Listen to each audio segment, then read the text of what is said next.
Hello, my Life Path 11s. Welcome to your quantum numerology reading with me, Jocelyn, the Quantum Queen.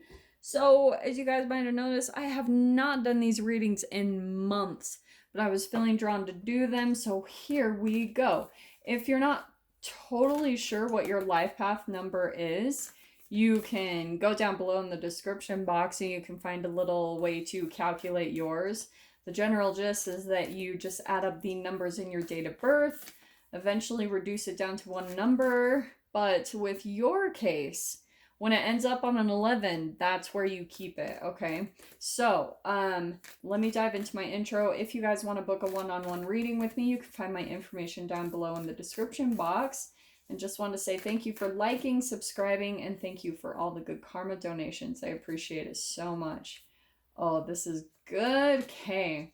I'm going to take those ones, and I am feeling drawn to one more. So, my Life Path 11s. Let me go ahead and describe a little bit about your number, okay?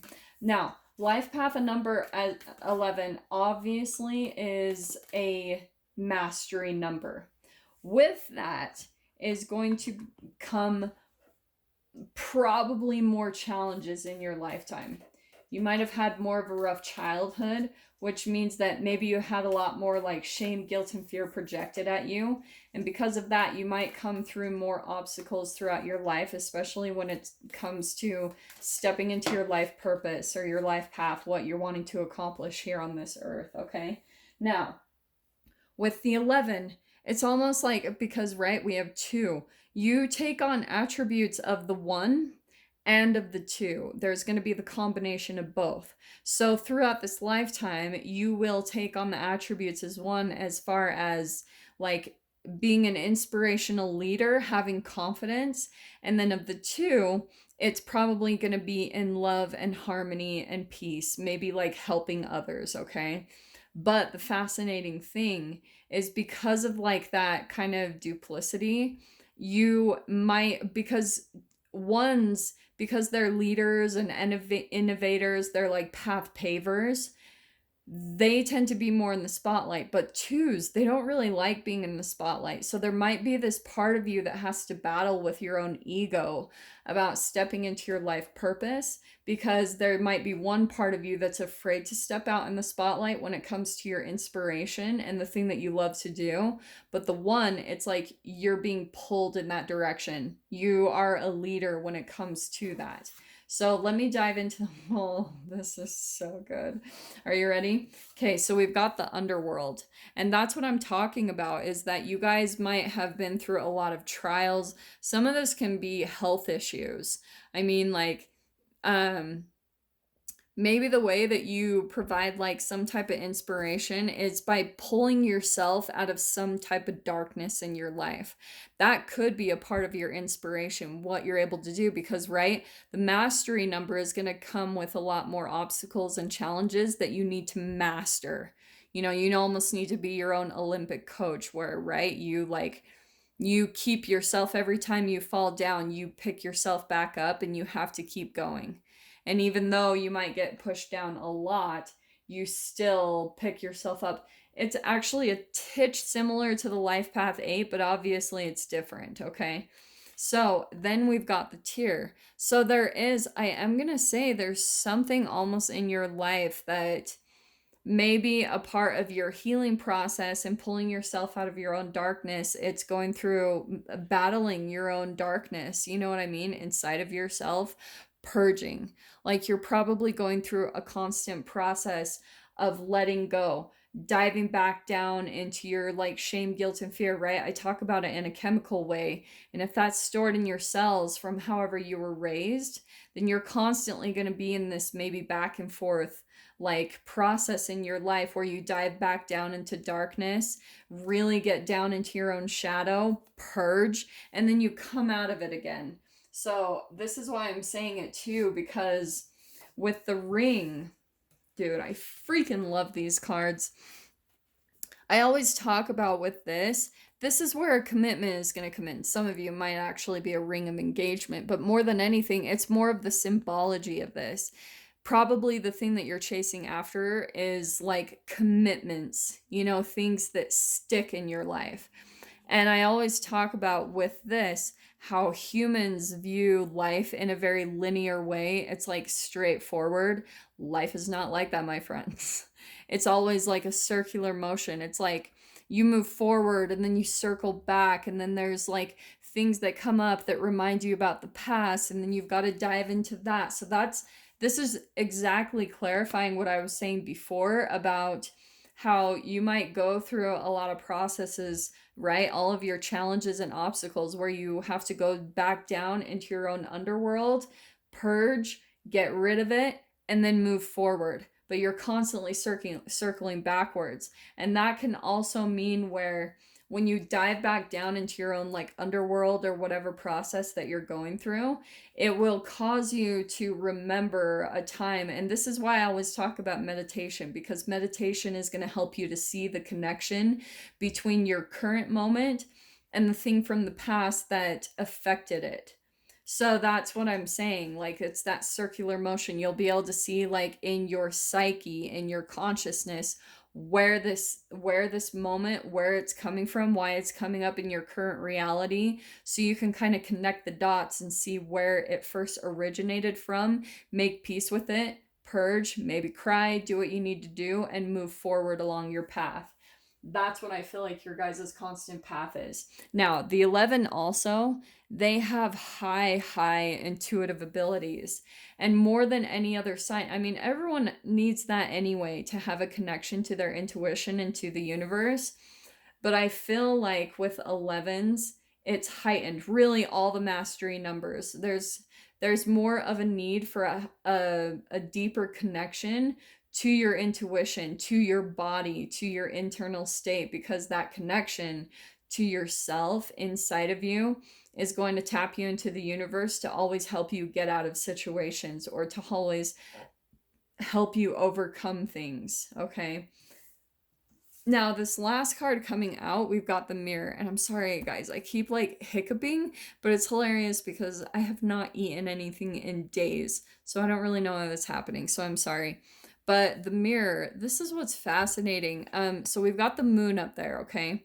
In in astrology, the moon is always about like the moon is how you think. It's things that are under the surface, right? Because nobody knows what you're thinking. That's like the most amazing thing about being a human. Like, you can think whatever you want.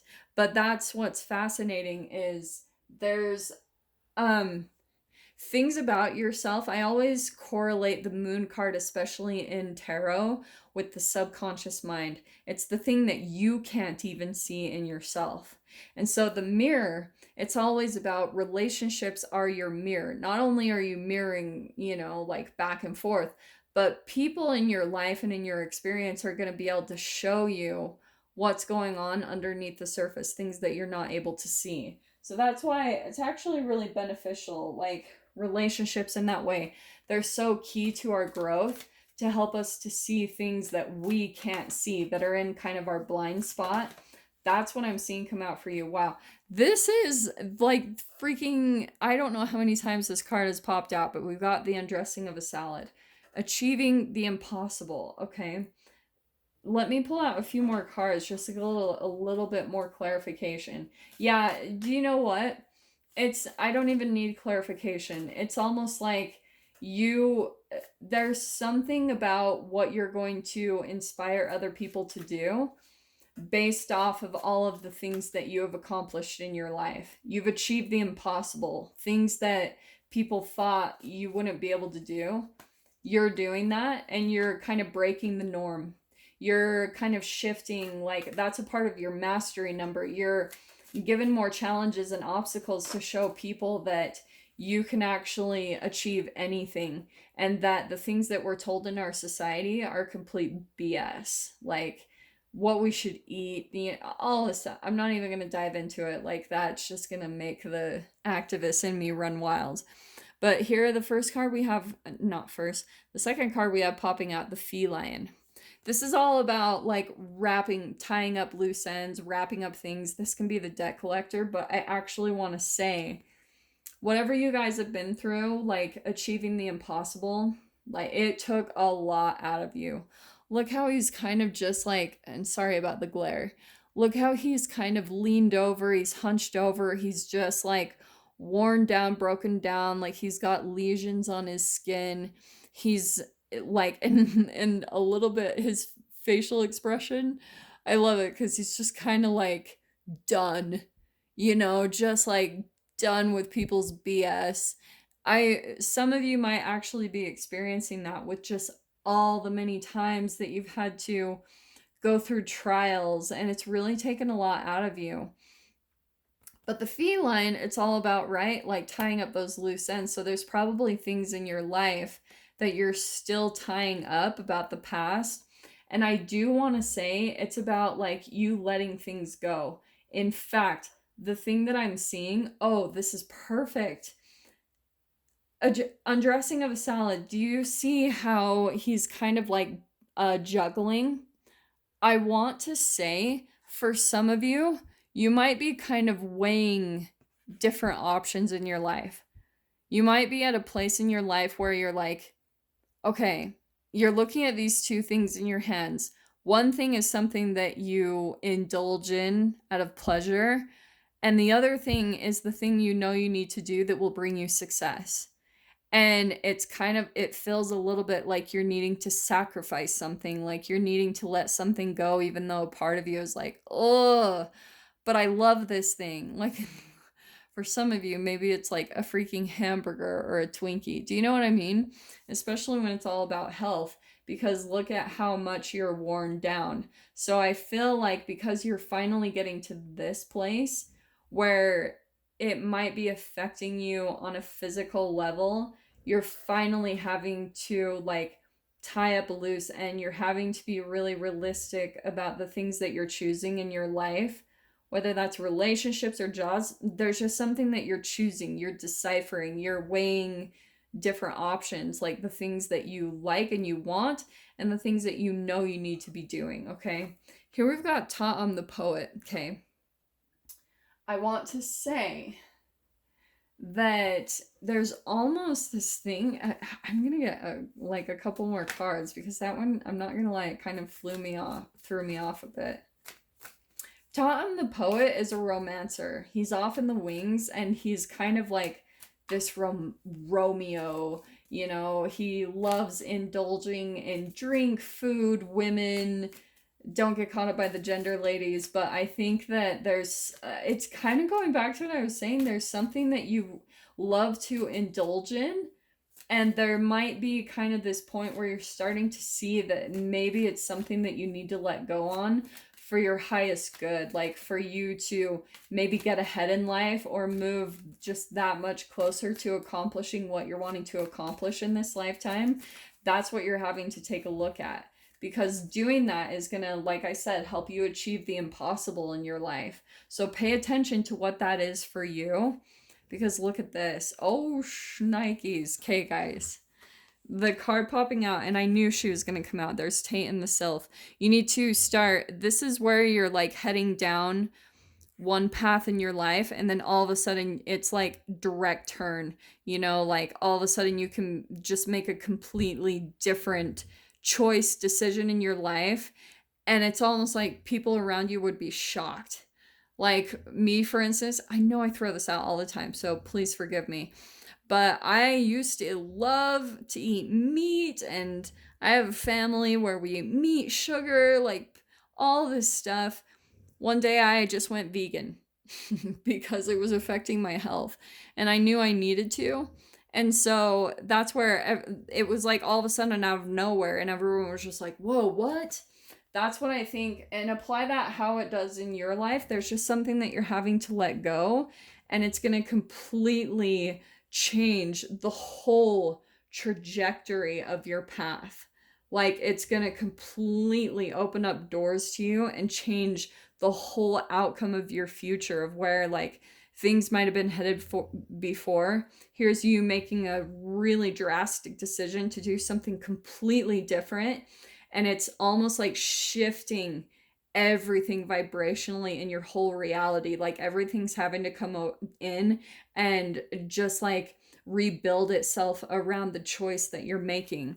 And then we've got the last card, the Penelope the Dreamweaver. This is you stepping into your purpose, stepping out in the limelight, influencing others. I love her. I love this card. So that's you stepping into the full embodiment of who you are, 11, like coming into full union with the one and the two, being out in the spotlight and inspiring others by your own love and harmony. So beautiful. I'm going to dive into the extended with this. If you guys want to follow me over there, feel free. Go down below, click on the Vimeo link, and I'll see you on the other side. But if this is where we leave things, Life Path 11s, I'm sending you guys so much love, wishing you all the very best, and I'll see you in your next reading. Take care.